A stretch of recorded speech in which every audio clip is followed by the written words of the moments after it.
Magandang umaga po muli, ang inyong lingkod, si Chef Roy. Sa umaga po ito, may babasahin po ang inyong lingkod. Pakinggan po ninyo, napakaganda po nito.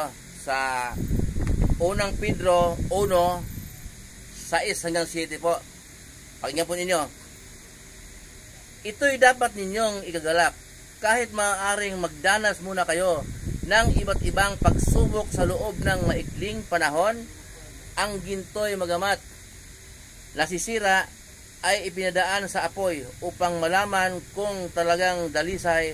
Gayon din naman ang inyong pananampalataya na higit na mahalaga kaysa ginto ay sinusubok upang malaman kung ito'y talagang tapat. Sa gayon kayo'y papupurihan, dadakilain at parangalan sa araw na mahayag na si Jesus Kristo. Okay.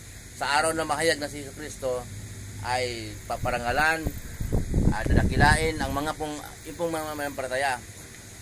Ibig pong sabihin, paliwanag yung lingkod, ang mga sinusubok po ng Diyos, yung mga manampalataya lang po. Kadalasan po kasi sa atin, pagka po nahihirapan, nagkasakit, nagkaproblema, sasabihin ng mga kaibigan natin na pagsubok lang yan, kaya mo yan. So, hindi lahat ng nahihirapan po, nagkakasakit, nagkakaproblema ay pagsubok.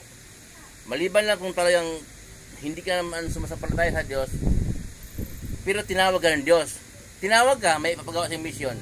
Tinawag ka ng Diyos upang hirangin ka na tagapagsalita ng kaniyang salita. Ihayag mo ang salita ng Diyos sa mga tao. Meron ganon. Hinirang ka ng Diyos. So, bibigyan ka ng, para mapansin mo ang Diyos, bibigyan ka ng karamdaman, bibigyan ka ng problema, pero hindi ibibigyan ni Lord na hindi mo kaya. Ngayon, nung nagkasakit ka na, nagkaproblema ka na down ang kabuhayan mo, lalapit ka ngayon sa Diyos.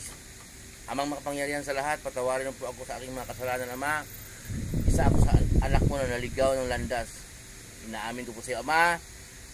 Sa pangalan ng anak na aming Panginoon Jesus, inaamin ko po sa iyo, Ama, na paulit-ulit at dubha akong nagkasala sa isip, sa salita, sa gawa, at sa aking maraming pagkukulang sa iyo, Ama, dala ng aking kahinaan. Patawarin mo po ako, Ama, sa aking kahinaan, Ama, sa aking mga kasalanan. Yun, magagalak ang Diyos. Yan, tumawag ka sa akin. Hinihirang ka ng Diyos. Mayroon ganon. Tinawag ka ng Diyos, kaya binigyan ka ng pagsubok para lumapit ka sa Kanya. Yung iba naman, talagang mananampalataya, sinubukan ng Diyos upang maging dalisay. Dalisay ba talaga ito? Tapat. Okay. Yung iba naman, hindi mananampalataya na nagkasakit ka, nagkaproblema ka, hindi pagsubok yun. Talagang nagkasakit ka kasi nga wala kang relasyon sa Diyos. Hindi ka na sinusubukan ng Diyos. Paano kung subukan? Hindi ka nga niya kilala. At akala mo kilala mo siya. Hindi mo siya kilala. Wala kang relasyon sa Kanya. Pag hindi po tayo nagkipagrelasyon sa Diyos, hindi po pagsubok ang dumating sa buhay natin, ha. Kung mamili subo kayo, bibigyan ko kayo ng sample. Anong tawag po doon sa nabaliw sa problema? Kaya ba niya yun? Yun, nabaliw sa problema yun. Wala sa Kanya si Jesus.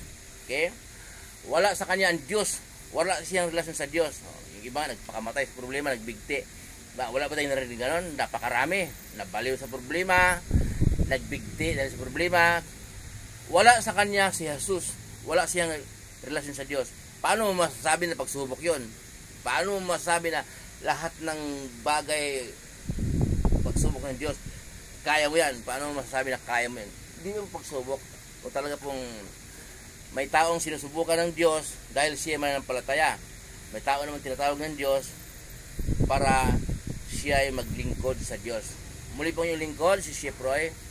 Mabuhay po kayong lahat. Ingatan po tayo ng Diyos. Magpapalaya po tayo ng Diyos. Sasamahan po tayo ng Diyos kahit saan po tayo pupunta. Manalangin po tayo bago tayo lumakad.